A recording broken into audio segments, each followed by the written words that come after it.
يا أيها الذين آمنوا إذا تداينتم بدين إلى أجل مسمى فاكتبوه وليكتب بينكم كاتب بالعدل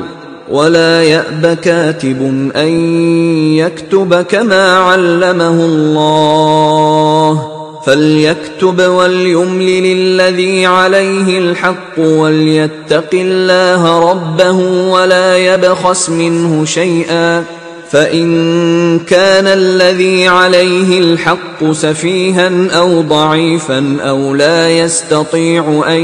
يمل هو فليملل وليه بالعدل واستشهدوا شهيدين من رجالكم فإن لم يكونا رجلين فرجل وامرأتان ممن ترضون من الشهداء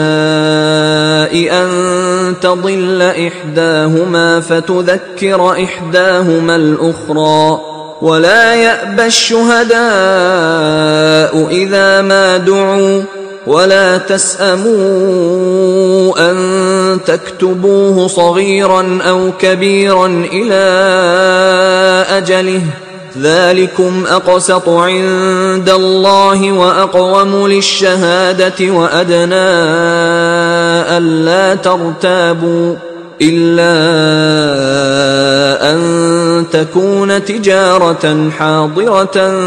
تديرونها بينكم فليس عليكم جناح ألا تكتبوها وأشهدوا إذا تبايعتم ولا يضار كاتب ولا شهيد وإن تفعلوا فإنه فسوق بكم واتقوا الله ويعلمكم الله والله بكل شيء عليم۔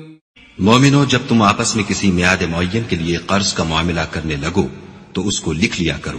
اور لکھنے والا تم میں کسی کا نقصان نہ کرے بلکہ انصاف سے لکھے۔ نیز لکھنے والا جیسا خدا نے اسے سکھایا ہے لکھنے سے انکار بھی نہ کرے، اور دستاویز لکھ دے، اور جو شخص قرض لے وہی دستاویز کا مضمون بول کر لکھوائے، اور خدا سے کہ اس کا مالک ہے خوف کرے،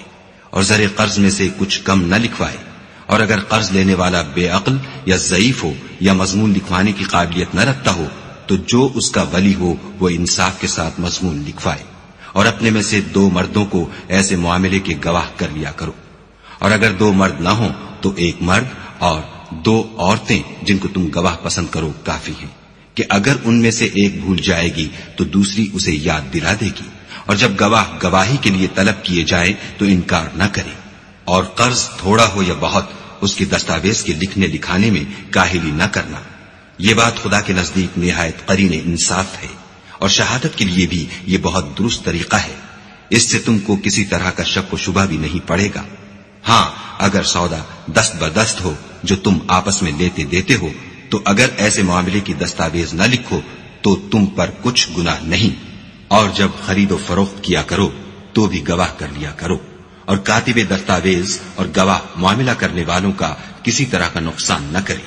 اگر تم لوگ ایسا کرو تو یہ تمہارے لیے گناہ کی بات ہے، اور خدا سے ڈرو اور دیکھو کہ وہ تم کو کیسی مفید باتیں سکھاتا ہے، اور خدا ہر چیز سے واقف ہے۔